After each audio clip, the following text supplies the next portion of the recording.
Hola, buenas tardes. Bienvenidos otra vez a un webinar organizado por la Cámara Franco-Española. Mi nombre es Sara Biguer, soy vicepresidenta de esta Cámara y, como siempre, damos un par de minutos porque tenemos la sala de espera haciendo que pasen los que están interesados en escucharnos esta tarde. Así que voy a alargarme un poco dejando ese pequeño tiempo para que poco a poco podamos ir entrando. Tenemos en pantalla conmigo, que supongo que lo estáis viendo, al que va a ser el primero de nuestros intervinientes, y después vendrán una doctora y una farmacéutica, una médico y una farmacéutica, pero Romuald se ha quedado con nosotros porque esta iniciativa de hablar de temas de salud surgió gracias a los testimonios en Le Petit Journal, y dar las gracias a Vincent Garnier desde aquí ya, que tuvo yo creo que la sensibilidad de sacar algunos testimonios de franceses que viven en España y que han pasado en mayor o menor medida por la difícil enfermedad que tenemos ahora mismo todos muy presente en nuestra cabeza, el coronavirus, el COVID-19. Y ya me voy a permitir decir que Romuald es un francés que vive en España desde el año 1993, que trabaja en el mundo de la informática, así que uno de los mundos que, junto con los sanitarios, yo creo que se ha hecho más presente en nuestra vida actualmente, porque gracias a ello pues hemos podido estar dentro de casa, pero también relacionados con el mundo, como estamos ahora. Así que yo, después de haber dado las gracias a Le Petit Journal y a Vincent específicamente, le voy a pasar la palabra a Romuald para que en unos minutos nos pueda contar cuál ha sido su experiencia. Hola, buenas tardes. Soy Romuald Suro, pues mire, estoy viviendo en Madrid desde el año 1989. No se oye. ¿No? No, ¿Ahora? ahora mucho mejor. Ah, vale, de acuerdo. Soy Romuald Suro, estoy viviendo en Madrid desde 1993. Bien integrado. Bueno, pues mi experiencia que tuve que vivir cuando tuve la enfermedad. Empecé un domingo 13 de marzo con dolores de cabeza y un poquito de fiebre, al que realmente no le di mucha importancia, ¿eh? Pero bueno, poco a poco estaba cada vez un poquito peor. Tuve pues diarrea, un poco de, digamos, estreñimiento un poquito. Y bueno, pues a través de eso intenté pues a través de paracetamol intentar pues quitarme el dolor de cabeza. E iba, realmente cada 6 horas me lo tomaba y se me iba el dolor. Lo que pasa es que luego, después de los 2 días, el 15 de marzo, pues estuve un poquito peor al nivel de diarrea y en un momento dado, por la noche, estaba realmente al borde de desmayo. Y bueno, pues en ese momento tuve una subida de sudores muy, muy fuerte, que mi pijama estaba para escurrirlo, cogerlo en las manos, escurrirlo realmente. Y realmente durante 2 minutos estaba medio consciente. Y luego a los 3 minutos más o menos me recuperé bastante bien, me sentí mucho mejor. Y dije, pues mira, ya se ha acabado. Me tomé la ducha, me fui a la cama tranquilamente. Y al día siguiente estuve bastante bien. Bueno, pero que luego el jueves ya empecé con altibajos. Y nada, que realmente decía, ¿qué pasa? Que estuve bien ayer, ahora vuelvo a caer, ¿qué pasa? Y así duró el problema más o menos desde el 13 que empezó hasta el 30 de marzo que yo tuve, digamos, coronavirus. Y también tuve los síntomas de pérdida de sabor, cosas de estas que realmente son muy desagradables.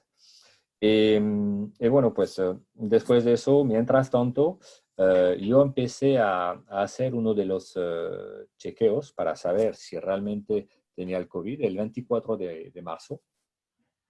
Efectivamente, dio positivo el test. Y bueno, eso fue el 24 de marzo. Luego, después del 30-31 de marzo más o menos, no tenía ya más síntomas. Y bueno, pues después, entonces, al no tener síntomas, yo lo que pensé era pues hacer un poquito de ejercicios para reactivar un poco mi cuerpo, que durante esos 15 días estuvo realmente sin hacer nada. Y fue imposible. Fue imposible, es decir, medio minuto intentando hacer ejercicios y ya estaba como, digamos, sin fuerza. Me quedaba sin fuerza. Entonces no insistí, lo dejé así. Y a partir de ahí, pues luego tuvimos luego hizo otro test para saber si todavía tenía el COVID. Ese test se hizo el 7 de abril. El 7 de abril ya detectaron que ya no lo tenía. Entonces, pues bueno, ya estaba contento. Y bueno, pues dije, pues voy a poder hacer algo. Seguía igual, no podía hacer ejercicios, me cansaba enseguida.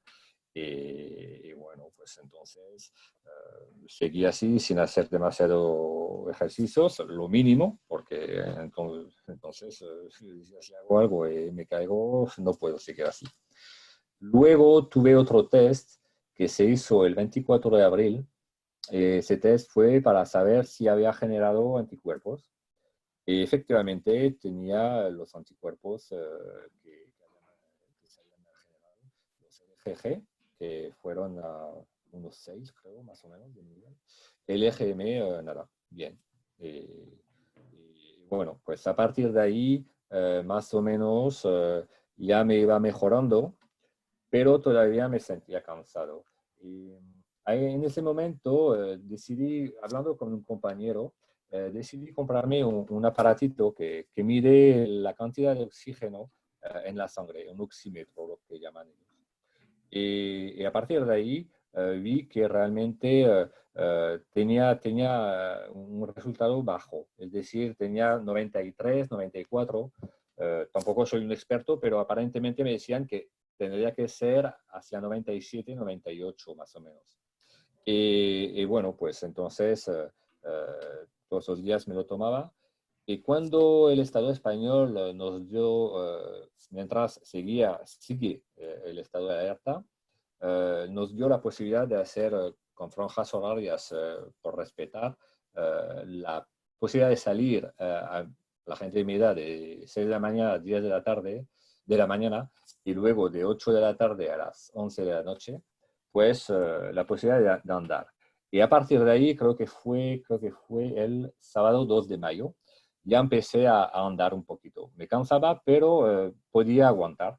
Y todos los días desde entonces hago mi hora de marcha y me siento muchísimo mejor. Me siento muchísimo mejor. La verdad es que ha sido la vía de recuperación porque creo que la enfermedad combinada con el confinamiento, por desgracia, es bastante negativo.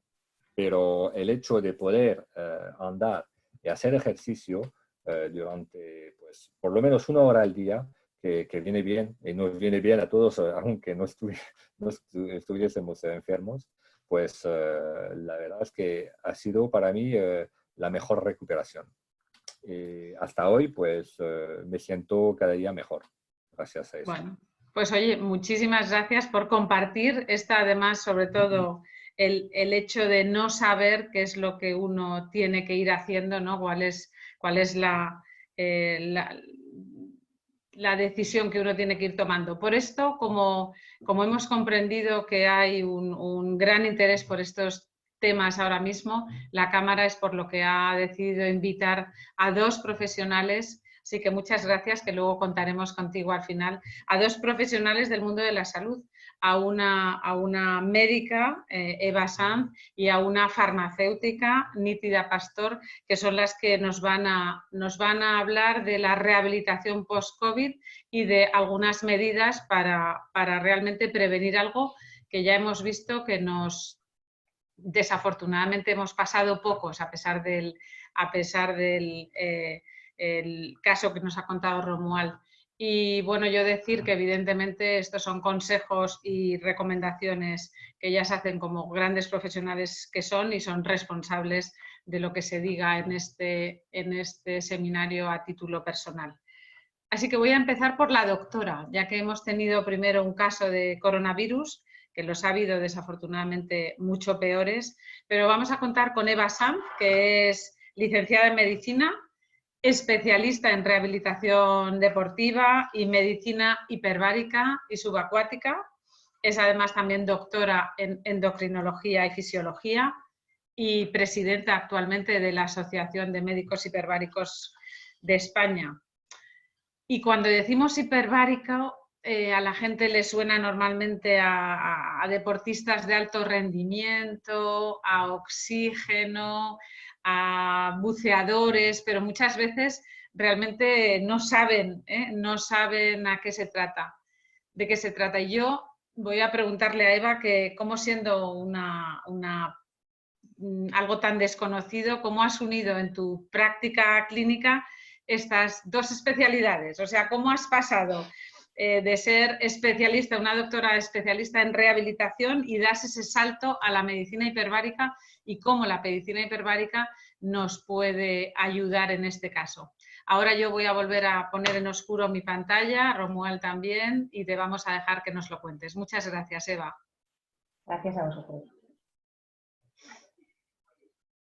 Bueno, buenas tardes a todos. Lo primero, Sara, pues agradecerte la invitación, bueno, pues tuya y de la Cámara Franco-Española para venir a charlar un ratito aquí con todos sobre rehabilitación y medicina hiperbárica. Pues la verdad es que sí, que cómo se terminan uniendo medicina hiperbárica y subacuática y rehabilitación. Bueno, pues realizando mis cursos de doctorado en el Hospital de San Fernando, en Cádiz, tuve la oportunidad, estaba estudiando daño neurológico, nada que ver con el buceo, pero bueno, pues tuve la oportunidad de rotar en el servicio de medicina hiperbárica de ese hospital con el doctor Salas y enseguida me di cuenta de que teníamos un tratamiento muy eficaz con muy pocos efectos adversos y eso a los médicos nos encanta, porque siempre estamos preocupados si podemos crear un daño cuando estamos buscando un beneficio para el paciente.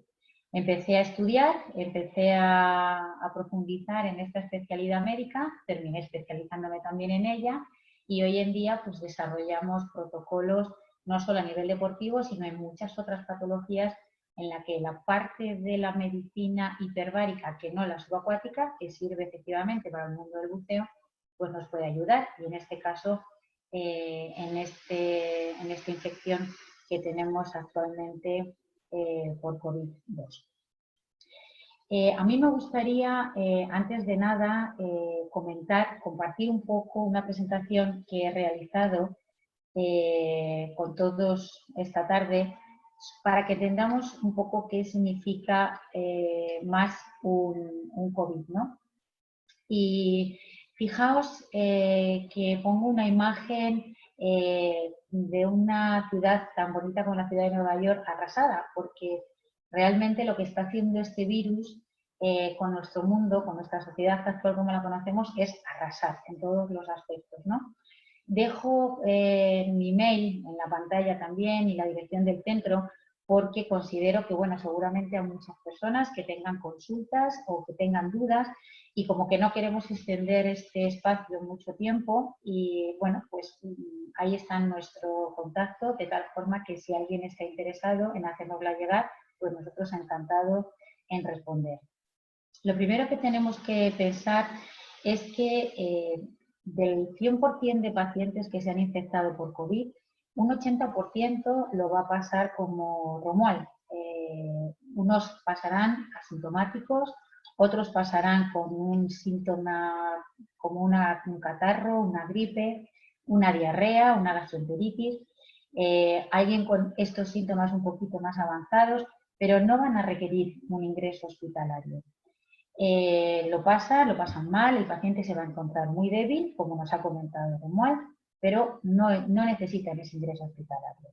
Pero un 20% de esos pacientes afectados sí que lo van a requerir. De ese 20%, un 15% van a necesitar oxígeno normogárico, y hablaremos de ello más tarde, independientemente del tratamiento médico que se debe poner.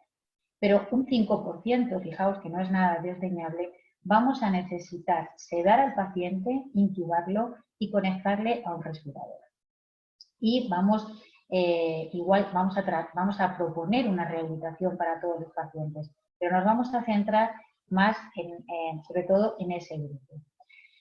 Y bueno, pues como decía Sara, ¿qué es una cámara hiperbárica? Seguramente nadie conoce o ha oído hablar muy poco sobre la oxigenación hiperbárica o la asociada al deporte. Entonces, bueno, pues aprovechando esta tarde, este ratito, bueno, pues voy a hablar un poco de qué es y para qué sirve la medicina hiperbárica. Para hacer medicina hiperbárica tenemos dos condiciones sine qua non, es decir, no hay medicina hiperbárica si no se cumple una de ellas. Una es tener una cámara hiperbárica rígida que nos permita trabajar entre 2 y 3 atas de atmósferas absolutas de presión. Llamamos atas, que es la unidad que nosotros manejamos para saber a qué presión estamos. Y después que utilicemos oxígeno 100% medicinal, puro 100%. Es decir, el oxígeno que estamos acostumbrados a ver en un hospital o pacientes que sufren de patología pulmonar. Y digo que se deben de cumplir las dos, porque si no, no estaríamos haciendo medicina hiperbárica. Y vamos a ver por qué. He traído este pequeño cuadro para que entendamos cómo funciona o cuál es la base de la oxigenación hiperbárica. A la izquierda estaríamos en condiciones normales, es decir, respiramos un aire que tiene un 21% de oxígeno. Y en condiciones como estamos ahora, condiciones normales, estamos sometidos a una atmósfera absoluta de presión. Por lo tanto, nuestro oxígeno que llega a nuestro pulmón y que pasa a nuestro alveolo, después se tiene que disolver en sangre. Pero fijaos, el 98-99% de ese oxígeno se unirá a la hemoglobina. Y un 0,3%, un poquito, un 1%, que representa 0,3 mililitros, unos 100 mililitros de sangre, se va a quedar disuelto en el plasma, no se va a unir a la hemoglobina. Bueno, pues cuando nosotros estamos haciendo medicina hiperbárica, nos pasamos a la parte derecha del cuadro. Respiramos un oxígeno 100%, que en condiciones de un ATA, que serían a las que estamos ahora, vuelvo a repetir, podríamos aumentar un poco la concentración de oxígeno disuelto en plasma. Este es el caso cuando vemos estos pacientes que necesitan oxigenación con unas gafas nasales o con una mascarilla y vemos que el paciente está conectado a esa botella de oxígeno. Pero fijaos, la parte inferior de la gráfica de la derecha ya es donde hablamos de medicina hiperbárica. Entre 2 y 3 atas de presión, respirando oxígeno 100% medicinal, podemos llegar a aumentar casi 30 veces más la cantidad de oxígeno disuelto en plasma. Y, lógicamente, donde llega sangre, van a llegar esta cantidad tan importante de oxígeno. ¿Y qué buscamos con esto? ¿Qué conseguimos con este aumento de oxígeno? Bueno, pues que, lógicamente, exista un estado de hiperoxia, es decir, de aumento de oxígeno que llega a todos los tejidos. Cuando nos preguntan, bueno, doctora, ¿esto es un tratamiento que se puede hacer en cualquier parte? No, necesitamos, como he dicho, que se cumpla la parte del oxígeno para que esto se dé y que tengamos cámaras. Las cámaras pueden ser de dos tipos, monoplaza o multiplaza. En el dibujo, en la imagen, estamos viendo una cámara monoplaza, donde se tratan varios pacientes a la vez. Y a continuación estamos viendo una cámara monoplaza, En esta cámara monoplaza lo que hacemos es que el paciente está dentro y se presuriza con oxígeno puro 100% medicinal del momento cero. Es decir, desde el inicio del tratamiento el paciente ya está respirando oxígeno medicinal. ¿Qué buscamos? ¿Cuáles son los beneficios de esa hiperoxia tisular? Bueno, pues tenemos efectos a nivel muscular, porque favorece la proliferación de factores de crecimiento de fibroblastos, de VEGF, que es un factor de crecimiento endotelial. Eso favorece no solamente la reparación de tejidos en el caso de que estén dañados, sino además la formación de nuevos tejidos. Además, la cámara hiperbárica disminuye, tiene un potente efecto antiinflamatorio. Y ya hablaremos por qué es tan importante, porque disminuye citoquinas proinflamatorias, que son unas células del sistema inmunológico que favorecen la inflamación. Al recibir un tratamiento de oxigenación hiperbárica, se disminuyen este tipo de células y por lo tanto disminuye la inflamación y a su vez el dolor en el caso de que exista. Pero es que además también conseguimos a través de la oxigenación hiperbárica estimular el sistema inmunológico y muchas veces actúa como un bactericida, como en el caso del Clostridium, que es la bacteria que es el germen causante de una gangrena. Muchos pacientes deben ser tratados en cámara hiperbárica para evitar la progresión de este tipo de enfermedad. Y por último, la oxigenación hiperbárica favorece la síntesis y la proliferación de células madre por parte de la médula ósea. Las células madre son células que aún no se han diferenciado y que lo harán según las necesidades de nuestro organismo. Por lo tanto, son células cuya función es reparar los daños que se han causado a nuestro cuerpo. Al existir mayor número de células, lógicamente, la reparación va a ser mucho más rápida. Y bueno, pues ya que conocemos un poco cuál es la base de la medicina hiperbárica, pues me gustaría explicar por qué es importante o por qué creemos que la base de una rehabilitación de un paciente post-COVID está en la cámara hiperbárica. Bueno, pues tenemos pacientes, como hemos dicho, es 80%, como nuestro compañero Romuald, que ha pasado un COVID y que lógicamente va a tener síntomas. Sabemos que el COVID hace dos cosas. Una parte, ataca el sistema cardiovascular, destruye el glóbulo rojo y destruye la hemoglobina. Y además provoca fenómenos de tromboembolismo porque crea coágulos que pueden afectar, crear un tromboflebitis en un miembro o incluso un tromboembolismo pulmonar. Por otra parte, genera una afectación pulmonar con una potente inflamación a todos los niveles, pero sobre todo afecta al pulmón, con una fibrosis y además no facilita o lógicamente empeora esa inflamación, ese intercambio gaseoso del que hemos hablado. Tiene que entrar el aire, el oxígeno y tiene que pasar sangre. Por lo tanto, por un lado vamos a tener afectado esa pérdida de hemoglobina con esa anemia, después vamos a tener una neumonía y esas dos premisas van a generar una disminución de transporte de oxígeno a todos nuestros tejidos. Por eso Romuald nos hablaba de que estaba tan agotado y que notaba que no tenía oxígeno, y era precisamente por esto. Pero es que además esa disminución de oxígeno en nuestro organismo provoca una disminución de la síntesis de estas células. Bueno, pues esto en un paciente post-COVID, pero además en un paciente que ha sido ingresado en UCI, fijaos que sufre lo que ya se ha descrito por colegas míos anestesistas, intensivistas hace muchos años, incluso se ha hecho un up-to-date en el año pasado por la doctora Sosa, del síndrome de debilidad adquirida en UCI, el DAUCI. Cuando un paciente está ingresado, intubado y sedado en UCI, sabemos que tiene un aumento de riesgo de sepsis, es decir, de una infección generalizada. Inclusive los pacientes nos hablan de infecciones tras retirada del tubo, que se ha creado precisamente por estar intubado tanto tiempo. Hay un deterioro muscular, hay una pérdida de proteína muscular y una pérdida de masa muscular, dolor, una alteración a nivel de nervios, igual por pérdida de mielina, incluso una combinación de ambos. Hay un aumento de los niveles de glucemia en sangre y es debido a que el paciente recibe un tratamiento prolongadísimo con corticoides que hace que se alteren estos niveles y, lógicamente, hay alteraciones mentales y psicológicas porque imaginaos un paciente cuando sale de la UCI en la situación en la que se encuentra.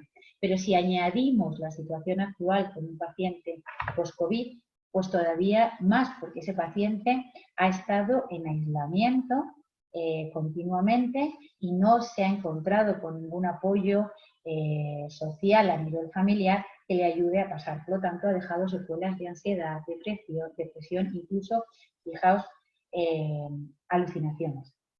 Bueno, pues si reunimos todo esto, lógicamente, vemos que la cámara hiperbárica, por todo lo que he contado anteriormente, nos puede ayudar. Siempre, como complemento, vamos a trabajar fisioterapia con el tema físico, psicología, neuropsicología con el tema cognitivo y mental, y bajo la supervisión de especialistas médicos, porque vuelvo a repetir, esto es un tratamiento médico y como tal lo tiene que prescribir un especialista. ¿Qué buscamos? Pues buscamos la recuperación eficaz del paciente y buscamos, lógicamente, recuperarlo lo antes posible para mejorar su calidad de vida y que vuelva a su actividad de vida normal lo antes posible. Por eso esos tratamientos normalmente oscilan entre 2 y 3 meses. Eso no quita que luego el paciente no siga con los hábitos higiénico-dietéticos que siempre se recomiendan y además hoy tenemos la participación de nuestra compañera Nítida, que seguramente apoyará estas palabras. Pero, bueno, pues lo que necesitamos es ayuda, ese aporte de oxígeno que decía Romuald que notaba. Yo, en mi experiencia y la de mi equipo médico, porque somos un equipo de especialistas, los que llevamos este tipo de rehabilitación, nos hemos dado cuenta que estos pacientes, cuando salen del hospital, son pacientes que les ha pasado un terremoto por encima. Vemos esa imagen de la Libertad de Nueva York tirada, ¿no?, cuando la hemos presentado esta charla. Bueno, pues así se han quedado, están devastados. Inclusive les tienen que ayudar para darles de comer. Y lo que buscamos es, bueno, pues favorecer que esa recuperación sea mejor, basándonos, bueno, pues lógicamente en aumentar ese transporte de oxígeno a los tejidos, favoreciendo ese intercambio gaseoso y por lo tanto esa recuperación a nivel muscular, a nivel nervioso, etc. Bueno, pues lo que realmente busco con esto es que al final nos encontremos con algo como esto, ¿no? Volver a recuperar nuestro esplendor y volvernos a encontrar con una ciudad como Nueva York recuperada, fabulosa y funcionando al 100% otra vez. Espero que haya valido para aclarar un poco estos aspectos de medicina, saber un poco para qué sirve y cómo podemos ayudar a este tipo de pacientes. Muchas gracias y quedo a vuestra disposición. Pues Eva, muchísimas gracias. La verdad es que yo creo que ha sido súper interesante y bueno, ahí está, que ya seguro que muchos más van a saber qué es la medicina hiperbárica y para qué nos puede ayudar en un momento tan importante como este. Pero bueno, como ya habíamos dicho, no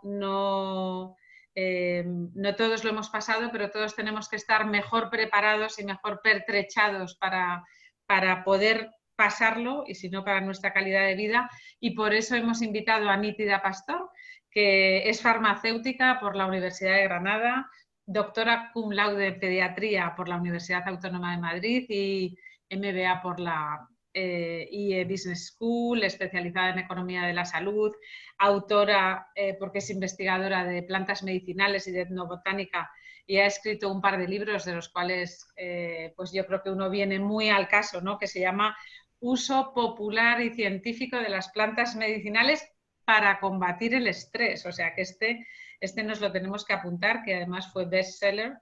Y ahora mismo, ya desde hace tiempo, Nítida es directora europea de estrategia médica en nutrición en Reckitt Benckiser, y por eso hoy decidimos, bueno, pues tenemos a una doctora para los temas que hemos tratado y a una farmacéutica que la hemos llamado porque realmente, bueno, en estos momentos en los que estamos viviendo, estamos también escuchando que hay muchas personas tomándose más vitaminas, comprándose medicamentos, intentando probar cosas y bueno, nosotros pensamos, bueno, no tenemos que hacer algo que sea un poco una visión más holística con nuestro patrón de vida, la nutrición, cómo la podemos mejorar, qué es lo que hacemos bien, qué es lo que podemos ayudar más, con el uso de las plantas, que también conoce Nítida, y los componentes vitamínicos.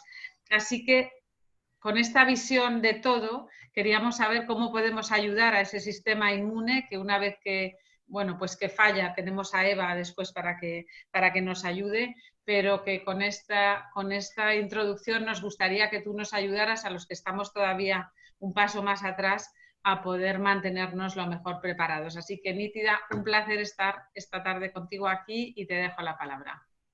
Muchísimas gracias, Sara, muchísimas gracias a la Cámara por darme la oportunidad de, bueno, de participar en este coloquio y también hablar de algo que a mí me apasiona y que, como bien dices, como estamos en un entorno digital, pues recibimos muchísimas noticias, estamos bombardeados por mucha información y a veces nos cuesta un poco discernir pues, qué es lo mejor, qué es lo adecuado, qué es lo oportuno e incluso qué es lo verdadero, ¿no? Entonces, creo que para lo que queremos ver en este ratito es muy importante que entendamos cómo funciona el sistema inmune. Y la razón es que al entender cómo funciona el sistema inmune, entonces ya vemos por qué la nutrición va a jugar un rol muy importante ahí. Si entendemos por qué la nutrición juega un papel importante, entonces nos es mucho más fácil identificar cuáles son los nutrientes específicos que, como bien se ha comentado antes, nos pueden ayudar en la prevención, durante y el después. Y lo primero que quiero hacer es un statement que es muy importante. Estamos en construcción. ¿Y por qué digo que estamos en construcción? Porque efectivamente no tenemos un histórico sobre esta enfermedad. Y vamos aprendiendo día a día. Hoy mismo salió un tema en una revista de alto prestigio sobre la vitamina D. Pero cada día yo aprendo, cada día todos aprendemos, cada día los clínicos aprenden, cada día los pacientes nos enseñan y yo creo que tenemos que aceptar que estamos evolucionando poco a poco y no pensar que sabemos todo, ¿no? Diciendo esto, sí quiero poner una presentación muy pequeña, pero que nos va a ayudar a centrar la conversación, porque cuando hablamos de sistema inmune, la verdad es que es un poco una locura, ¿no? Y bueno, ¿se ve? Sí, pero tienes que ponerlo en eso, ahora. Ahora, perfecto.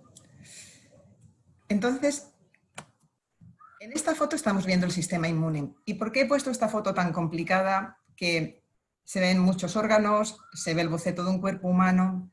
¿Y qué quiero decir con esto? Con esto quiero decir que hay muchos órganos interrelacionados, hay muchas células interrelacionadas y por eso la solución no es blanco o negro. Todo esto forma un algoritmo mágico en nuestro organismo que sería un placer poderlo entender, pero yo creo que estamos a años luz de entender cómo funciona en general. Pero sí quiero, y es una aproximación mía muy somera, pero es que si no entendemos esto, luego después nos vamos a perder. Entonces, en general, el sistema inmune trabaja de tres maneras, que las he puesto en cuadros.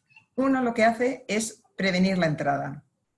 Y prevenir la entrada es intentar que no entre el virus, la bacteria, el patógeno, el parásito en nuestro organismo. ¿Qué es prevenir la entrada? Prevenir la entrada es un factor de combate. ¿Y qué tenemos para eso? Pues para eso tenemos la piel. Pero la piel, y me apoyo en el dibujo, es la piel de fuera, pero también es la piel de dentro. Y la piel de dentro son las mucosas, es el aparato digestivo, son las bacterias que viven al intestino Y todo esto forma un ecosistema que nos protege. ¿Qué es lo que necesitamos? Pues primero tener nuestro primer batallón de combate, que es la entrada bien protegida. Aquí, por ejemplo, ya encontramos muchas diferencias según la edad, porque resulta que los niños, por ejemplo, necesitan mucha más vitamina A para tener esto en plena forma. ¿Qué ocurre si al final nuestras barreras de entrada, tanto la externa como la interna, no frena la entrada? Pasamos a una defensa general. Entonces aquí la palabra que nos tiene que sonar a todos es macrófagos, porque está sonando mucho. El macrófago es un guerrero que va a fagocitar lo que entra, es un guerrero general y que genera también cierta inflamación para llamar a otros soldados que son más específicos. ¿Qué ocurre?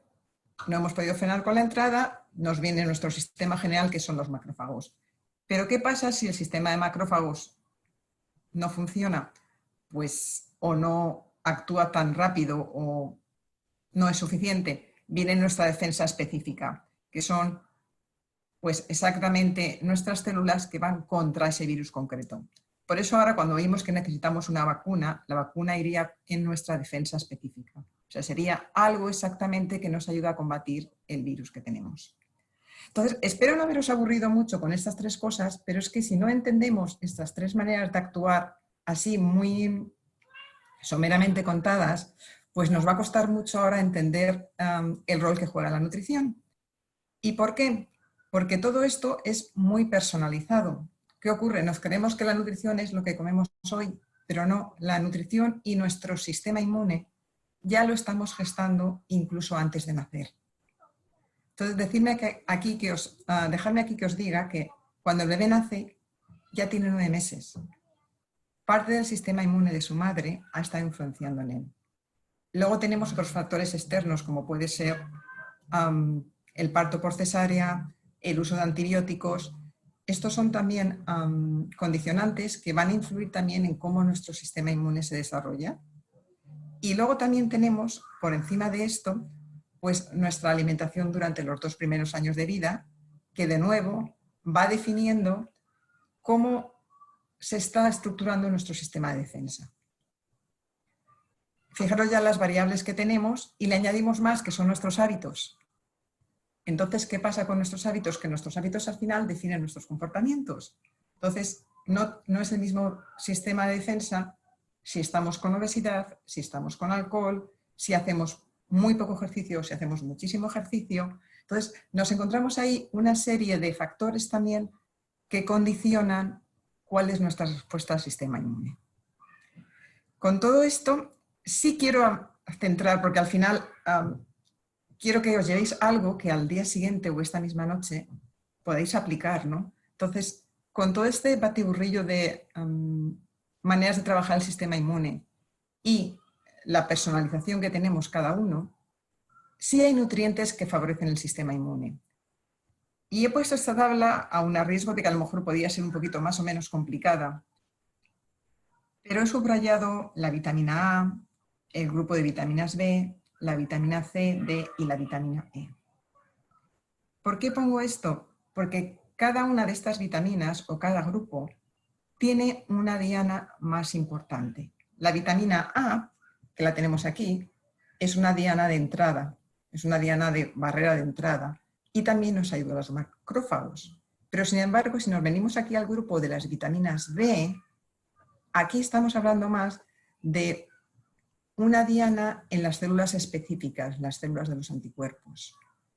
La vitamina C y D, la razón por la que están en rojo es porque son las que se están investigando ahora para el tratamiento del COVID. Y digo, en la última línea, estamos en un proceso de construcción. ¿Por qué? Porque no quiero que pensemos que por el hecho de que esto se está experimentando, ya podemos hacer una recomendación. No es así. Fijaros, de todas maneras, y la razón que aquí veis 3 pimientos grandes y 4 kiwis tiene un propósito. ¿Por qué? Porque si normalmente en una dieta equilibrada diríamos, bueno, la dosis de vitamina C iría pues un pimiento grande rojo, un kiwi, un tazón de fresa. Cuando estamos hablando de suplementar mucho más, que si os fijáis me estoy moviendo desde una media de 85 miligramos a pasar a 400 miligramos como mínimo, estaremos hablando de multiplicar muchísimo las dosis, ¿no? Pero lo que estamos viendo es que en los tratamientos que se están haciendo intravenosos ya nos movemos a los 2 gramos. Con esto, ¿qué os quiero decir?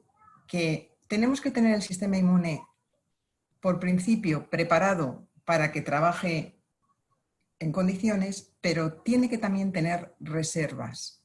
Esto es igual como si tuviéramos un coche. El coche tenemos que tener con la gasolina o con el combustible que usemos, pero tiene que tener el motor apropiado para cuando queremos dar un acelerón nos acompañe. El sistema inmune lo tenemos perfecto, pero cuando necesitamos que esté en una situación extrema, tenemos que tener los nutrientes que nos aporten poder ayudar en esto. Y tener las 3 fases que os explicaba antes de cómo actúa el sistema inmune cubiertas.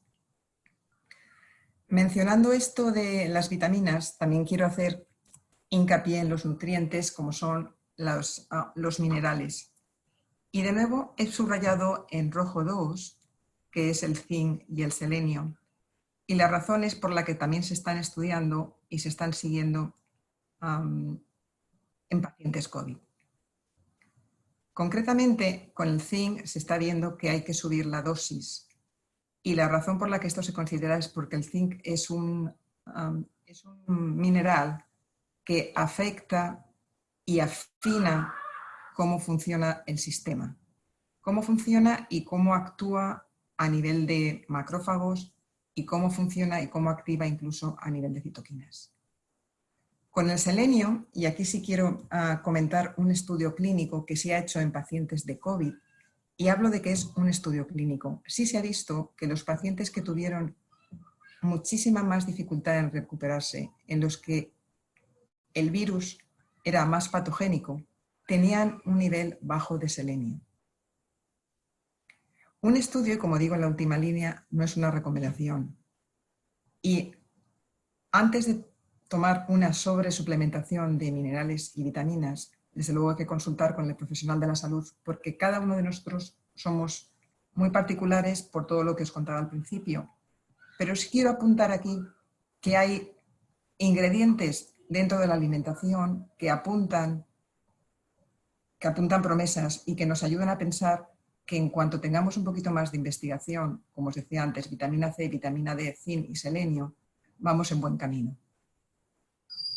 Otro nutriente que para mí es súper importante son los LC-PUFAs. Los LC-PUFAs es lo que llamamos ácidos omega 3 y omega 6, y concretamente quiero hablar de los ácidos grasos omega 3. La doctora Eva anteriormente ha mencionado el tema de la inflamación, y es porque tienen un papel primordial en la inflamación. Se les reconoce como que son cardiovasculares, pero sí es muy importante que entendamos que ayudan a hacer un balance correcto en las citoquinas. Y hemos escuchado también hablar de las tormentas de citoquinas y cómo dificulta la recuperación del paciente. Bueno, yo creo que todo esto nos ayuda a pensar en que tenemos que nutrirnos bien, que tenemos que tener el cuerpo preparado para un ejercicio extra, que en el caso que estemos en una situación media o crítica, desde luego hay que hacer una valoración nutricional. ¿Esta valoración nutricional de qué depende? Pues va a depender de la edad, va a depender del grado de hidratación, va a depender de la obesidad.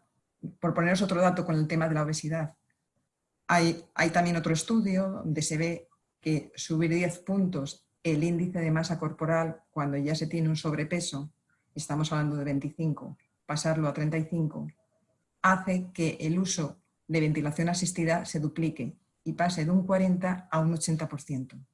Esto es tremendo.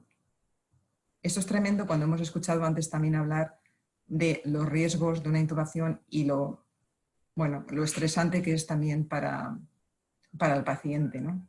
Entonces aquí vemos que hay ciertos factores de riesgo que si lo sabemos, yo creo que de cierta manera ya empezar a reflexionar nos ayuda, ¿no? Y por otro lado también pensar que aparte de los tratamientos se están trabajando con estos nutrientes que los tenemos a nuestro alcance. A mí me gustaría sí acabar haciendo como 4 pequeñas, no son recomendaciones, sino son compromisos que yo creo que como profesional de la salud, pero también como pacientes deberíamos tener en cuenta. Entonces los tenéis ahí y me gustaría decir que las deficiencias siempre de micronutrientes disminuyen la función inmunológica. Entonces, vamos a pensar en comer bien. Vamos a pensar en pasarlo bien comiendo. No se trata de tener una dieta que, ¡buah!, ¡qué horror! No, no, no. Hay cosas que tenemos que disfrutar de esto, pero también tenemos que hacer un ejercicio de reflexión para saber que tenemos que estar en plena forma y que tenemos que afinar nuestro sistema. Hay que tener la dieta equilibrada y tenemos que tener buenos hábitos porque no es por hoy, es por mañana y es por lo que nos puede hacer falta. Recordar que vitamina C, vitamina D, zinc y selenio parecen tener un impacto, y digo parecen porque sí quiero que seamos de nuevo conscientes que esto no es una recomendación, son estudios. Y me paro aquí por el tema de las fake news. Y es que, bueno, en estos 2 o 3 meses a mí me han llamado mucho preguntándome ¿cómo lo ves? ¿Qué piensas de esto? Me están diciendo que compre la planta A o la planta B, me están diciendo que toma Artemisa, me están diciendo que... Y es que no lo sabemos. Es que el COVID no tiene tantos años de vida, es que no se ha experimentado tanto. Entonces, seamos cautos, entendamos que hay un rol. Con el tema de plantas medicinales, que ha sido de las cosas por las que más he sido consultada, por supuesto que apunta bien la curcumina, el camferol, pero necesitamos más tiempo. Tenemos que entender el papel de la quercetina. ¿Por qué creemos que apuntan bien? Primero, porque funcionaron en virus anteriores. Segundo, porque la medicina china y la medicina tradicional, la ayurveda, tiene un impacto y parece que funciona. Y luego, porque los estudios que se están haciendo en los laboratorios, pruebas completamente analíticas, apuntan buenas dianas, pero no se sabe realmente ni la cantidad, ni cómo, ni de qué manera.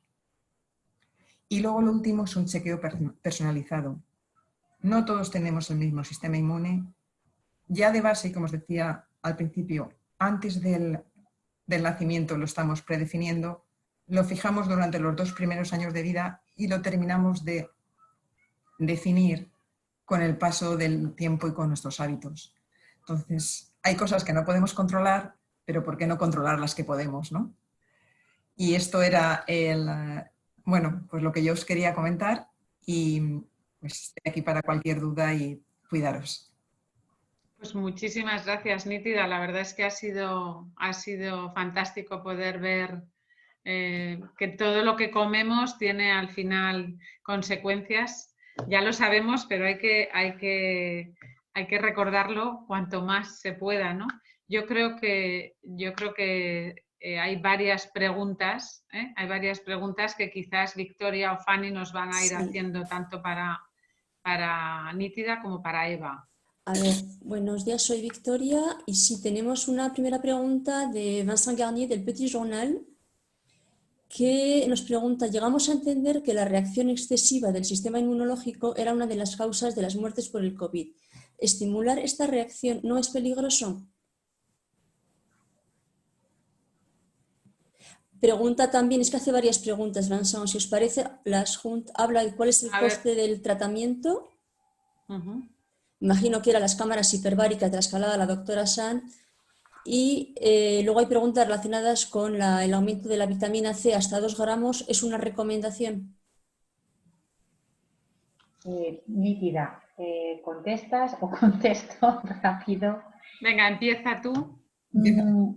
Vamos a ver, el sistema inmunológico, no es que haya una respuesta excesiva del sistema inmunológico, no. Lo que hay es una respuesta inflamatoria excesiva, es decir, hay una secreción de citoquinas proinflamatorias como son las interleuquinas, en concreto la interleuquina 6, que se secreta de forma exagerada. Pero el sistema inmunológico tiene que actuar, lógicamente, porque es nuestra defensa. Lo que no sabemos es por qué esa respuesta inflamatoria genera esa respuesta inflamatoria tan importante. Y en algunos pacientes y en otros no. Y luego, por otro lado, tenemos el problema de los dímeros D. que son los indicadores cuando tenemos problemas de coagulación, que era lo que decía, hay una destrucción de los glóbulos rojos y se producen estos problemas. Cuando hacemos un tratamiento de cámara hiperbárica, por eso decía que era muy importante que se consultara al especialista, podemos crear dos efectos. Podemos potenciar el sistema inmunológico o podemos inhibir la respuesta del sistema inmunológico hasta cierto punto, porque ya sabemos que lo debemos hacer con fármacos inmunosupresores, pero con la cámara hiperbárica podemos complementar ese efecto. Pero como siempre, el efecto que buscamos con la oxigenación hiperbárica depende del caso en el paciente, depende de su estado y tiene que ser prescrito por un médico. Podemos trabajar con diferentes presiones dentro de la cámara y buscar diferentes efectos. Y estos efectos tendremos que buscarlos en función a la situación que tengamos de cada paciente. Por eso recomendaba hacer una consulta con el médico. Me preguntan muchas veces, bueno, de la cámara hiperbárica, y yo digo, bueno, para mí es muy fácil mandar un antibiótico y ponerlo intravenoso. Cojo una jeringuilla y lo pongo. Si lo hay vía oral, estupendo, si lo toma usted, perfecto. Pero cuando el fármaco que utilizo, que es el oxígeno, es un gas, no me queda más remedio que utilizar una cámara hiperbárica. Pero para conseguir la concentración de oxígeno que yo busco con ese efecto en sangre, pues tenemos que desarrollar un protocolo adecuado para cada paciente. Pues quizás la otra pregunta era nítida, así que muchas gracias, Eva. Gracias. El tema de la vitamina C. No es una recomendación lo de los 2 gramos. Lo que sí es que se están probando los 2 gramos y es una vía intravenosa. Lo que sí es una recomendación es subir el consumo de vitamina C con la dieta normal. Pero el trato dar vitamina C de 2 gramos solamente se puede hacer en ámbito hospitalario y no está aún instaurado como una pauta. Se está probando y viendo qué resultados da. Muchas gracias. Tenemos entre los asistentes una persona que ha pasado el COVID y que pregunta que con anticuerpos IG altos 11, ¿en qué medida nos protege para posible reinfección? Bueno, es la pregunta del millón. Cuando nosotros hacemos los famosos test de anticuerpos, buscamos IgM e IgG, como decía Romuald. Si el test nos sale con una IgM alta y una IgG, significa que todavía hay carga viral, a no ser que lo constatemos con una PCR, que sería el complemento para estar seguros al 100%, pero en este caso en el que no lo disponemos, con una IgM alta todavía tenemos carga viral y podemos infectar. IgM y IgG combinadas a la vez indica que estoy terminando de pasar la infección y que ya estoy generando anticuerpos. Y IgG únicamente, aunque sea valores a partir de 1,1, que creo que es el nivel estandarizado, ya nos dice que hemos desarrollado anticuerpos frente a COVID. Volvemos a pasarlo, no sabemos, porque esto es como una gripe. Si este virus muta, lógicamente tenemos anticuerpos frente a la infección, frente al virus con ese RNA viral que nos ha infectado, pero si muta, volveremos a podernos infectar. Ahora, como bien decía Nítida, acabamos de presentarnos aquí COVID, aquí doctores. Y entonces necesitamos estudiar muchísimo, investigar muchísimo, porque no le conocemos todavía bien. Sabemos lo que hace, pero estamos estudiando cómo combatirlo y sí es verdad que ocurre como la gripe, que todos los años nos vacunamos, pero nos vacunamos de la cepa del año anterior, porque ha habido una mutación en la epidemia actual. Por lo tanto, generamos anticuerpos frente a la anterior, que significa que si cogemos la nueva cepa de gripe de este año, pues hombre, vamos a tener unos efectos de enfermedad muchísimo más leves que si cogemos el virus en su totalidad. Entonces, creemos que al conocer la familia del coronavirus y ser un primo hermano, como digo yo, de sus antepasados, del SARS y el CoV, que ya ha creado infecciones que son conocidas, pensamos que puede ocurrir lo mismo. Vacuna, que seguramente será la pregunta después de esta señora, pues en ello estamos, o sea, se está intentando desarrollar esa vacuna, pero de momento, bueno, pues creemos que eso será el único tratamiento eficaz contra este señor. Pero de momento, como dice Nítida, estamos empezando a presentarnos y a conocernos. Y hay una pregunta para la doctora Sanz que habla si la medicina hiperbárica en nuestro país tiene cobertura suficiente por parte de la Seguridad Social y si hay hospitales públicos que estén en condiciones de hacerlo. Pues mira, sí, efectivamente, la medicina hiperbárica se cubre en la Seguridad Social, pero eso es la parte afortunada. La parte de desgracia es que tenemos muy pocas cámaras. En general, en concreto, en Madrid tenemos el Hospital Gómez Ulla y sabíamos que la cámara hiperbárica, la medicina hiperbárica, podía ser de ayuda en pacientes precríticos, es decir, pacientes ingresados COVID que podían tener riesgo de pasar a UCI. Pero el problema que teníamos es que la cámara solamente daba un tratamiento para 15 personas y teníamos una cantidad de pacientes infectados tremendísima. No sabíamos cómo manejar ese recurso. Pero es que además tenemos que hacer estudios para validar la seguridad de ese tratamiento. No podemos meter y poner tratamientos a lo loco a los pacientes, aunque estemos en un estado de alarma.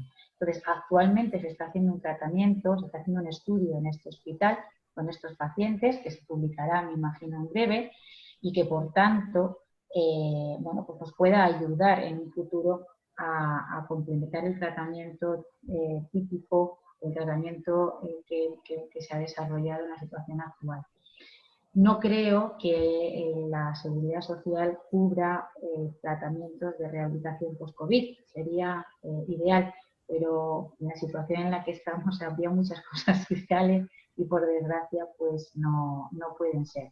Pero sí se cubre la Seguridad Social y en España, no solamente en Madrid, hay hospitales públicos en Cádiz, están en Palamós, está en Canarias, en Tenerife, se encuentran en el Hospital de la Caridad, no me acuerdo, en el sur, existe en Cartagena, perdón, no me salió el nombre. Es un tratamiento que es muy antiguo, es un tratamiento que es financiado por el Sistema Nacional de Salud, pero con muy poquitas plazas, como si dijéramos, con muy poquitas posibilidades para muchos pacientes que tienen indicación de ello. No tenemos ya más preguntas. No hay más preguntas. Bueno, y son casi las 7 de la tarde, así que yo me quedo con que yo creo que a muchos de nosotros nos ha abierto un nuevo campo. Hay muchas personas preocupadas por qué es lo que se puede hacer antes y después.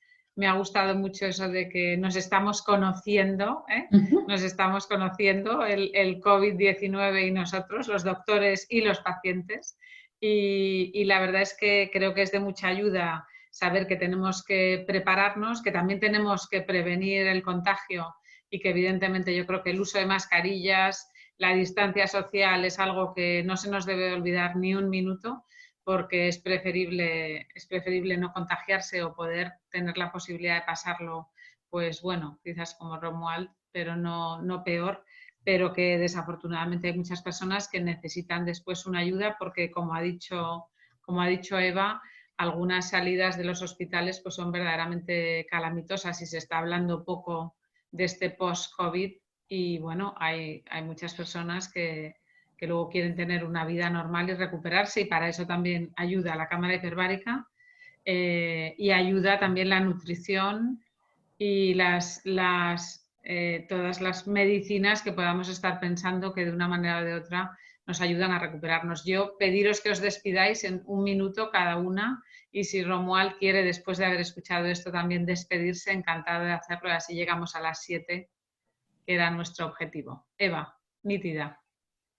Bueno, pues simplemente me alegro que hayamos pues abierto esa pequeña brecha y esa posibilidad de que sepáis que la medicina hiperbárica está ahí, que tiene muy pocos efectos adversos, como he repetido, y sí que os hago hincapié desde, bueno, pues como médico y como compañera de un montón de personas que tengo en urgencias, que no bajéis la guardia, porque a pesar de que, como dice Sara y se ríe, que nos estamos conociendo, sabemos que es un mal bicho.